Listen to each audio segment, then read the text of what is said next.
Hello, everyone. We're very glad to have Dr. Shirin Vossoughi with us today, and she will talk about her recent JLS article, Embodied Pathways and Ethical Trails, Studying Learning in and Through Relational Histories. Welcome, Shirin. Would you like to briefly introduce yourself? Sure. My name is Shirin Vossoughi, and I'm an assistant professor at Northwestern University in the School of Education and Social Policy.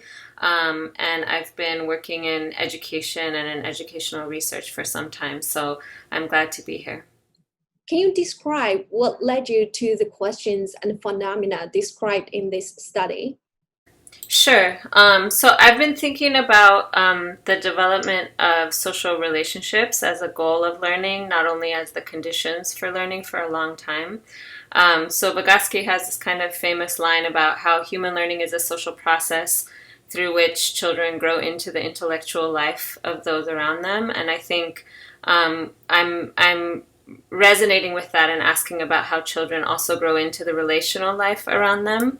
And so that's been a longstanding interest. Another history of this paper in particular is some collaborative research that I did with Meg Escude in the Bay Area, who was working at the Exploratorium. We were working there together and also working in the Boys and Girls Clubs in the Bay Area to do this after school tinkering and making work.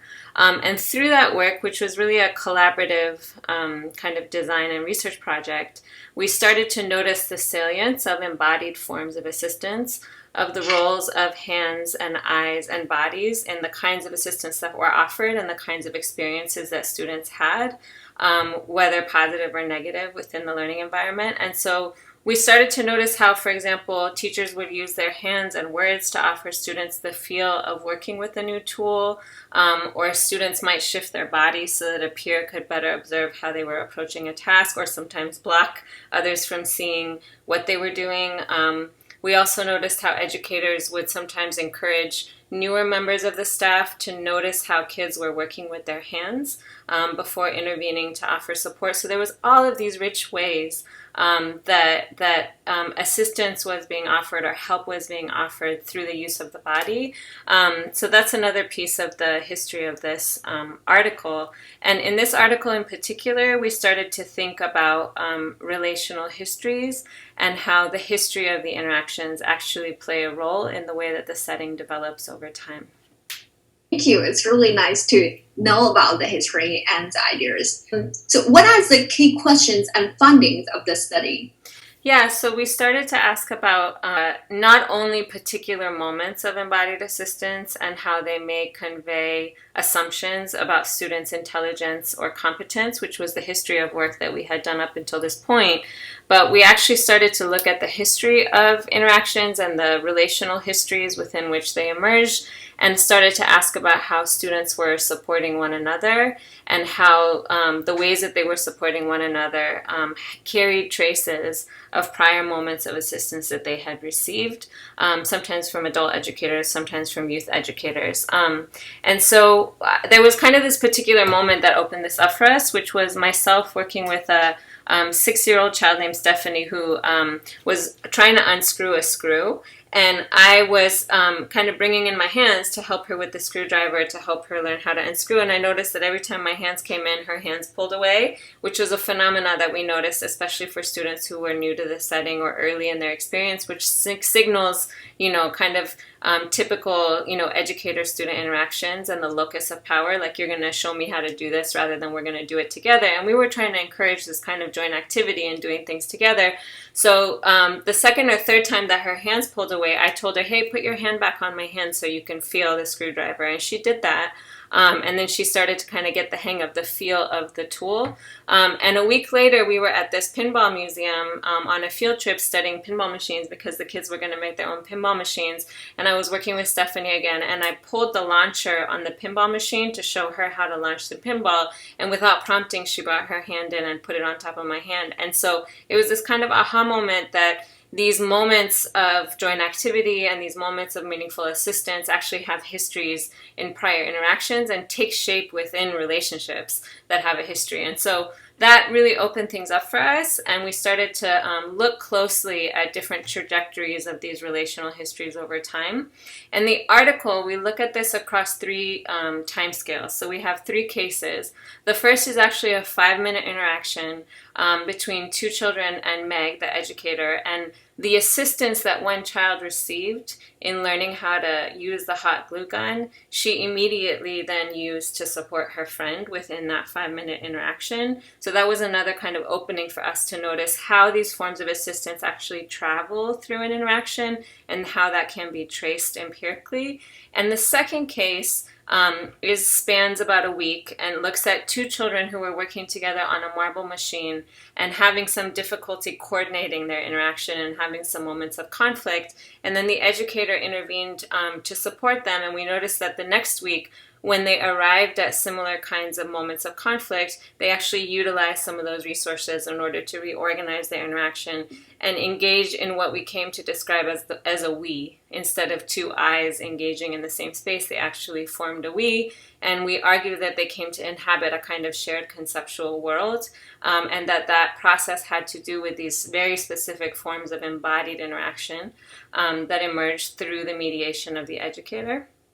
The last and final case actually looks at embodied pathways, what we're calling embodied pathways, across 3 years.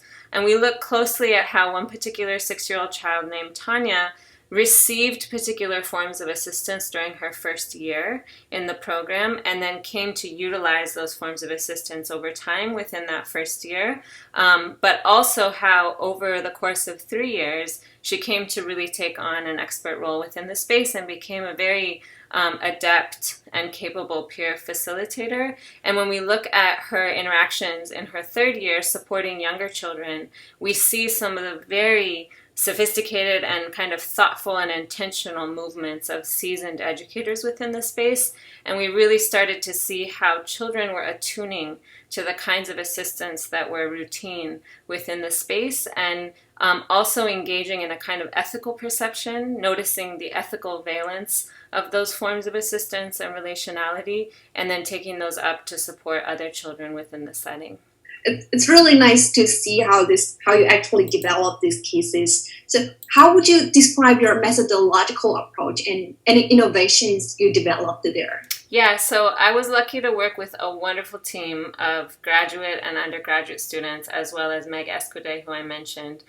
So Ava Jackson, Wendy Roldan, Suzanne Chen were students that we were working with. And I mentioned that in part to say that part of our methodology was actually that each of us took on a student to look at very closely over time. And so our research meetings in our lab would involve coming back together after, a week or 2 weeks and sharing with each other what we found about that particular student's trajectory. And so each member of our team became very knowledgeable about the particular embodied interactions and forms of assistance that each individual child was a part of over time.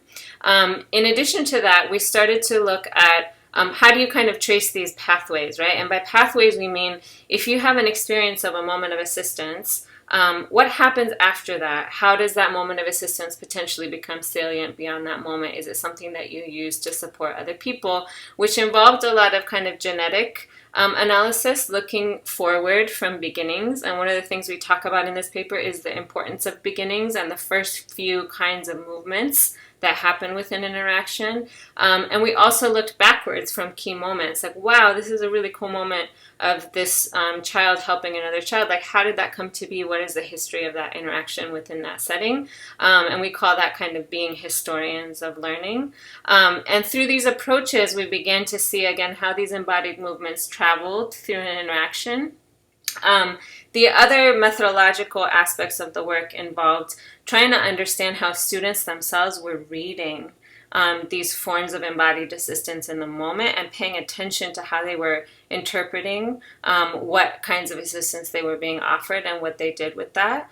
And we also tried to pair what is common within interaction analysis, which is to look closely at particular kind of hotspots within the data and do that deep dive interaction analysis, with, especially in our third case, looking over a long stretch of time, in this case 3 years, to try to understand a particular student's development as a facilitator and a peer educator over time by doing interaction analysis of many moments within her trajectory. And the last thing I'll say about methodology is that we wanted to figure out a way to render these interactions artistically. So we worked with Walter Kitundu, who's an artist who also taught in the Tinkering After School program where we did our work, to take some of these images and create like artistic portraits out of them in ways that help to anonymize the children, but also that bring forward the kind of aesthetic dimensions of the experiences themselves. And we feel like this poetic sensibility about learning interactions is really important to trying to understand the role of ethics in learning. So what do you see as a deeper significance or implication of the work for researchers as well as for the educators?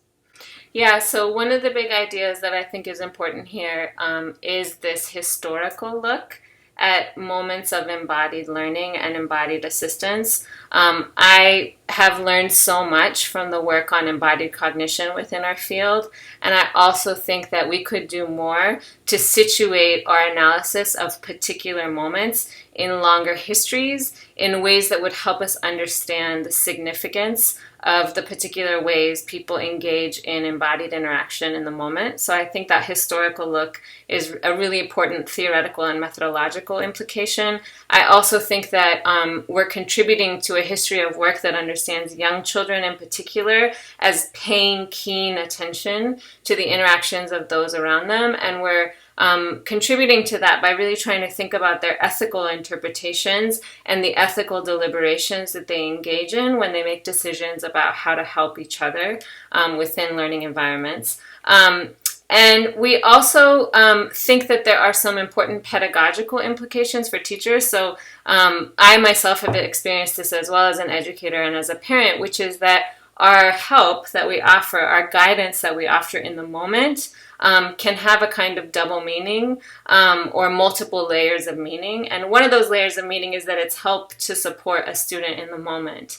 Another layer of meaning that this particular paper really amplifies is that it also creates models for how people within a setting and perhaps beyond the setting might help one another.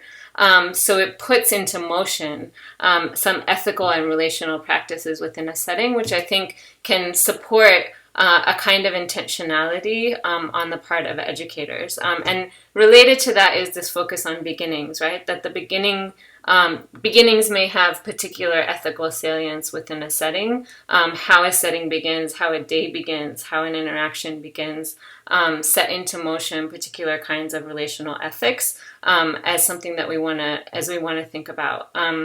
So I think that the last thing I'll say about implications is that this attention to how we see learning interactions, I think, has a kind of power to help us think about intentional design and interaction in new ways.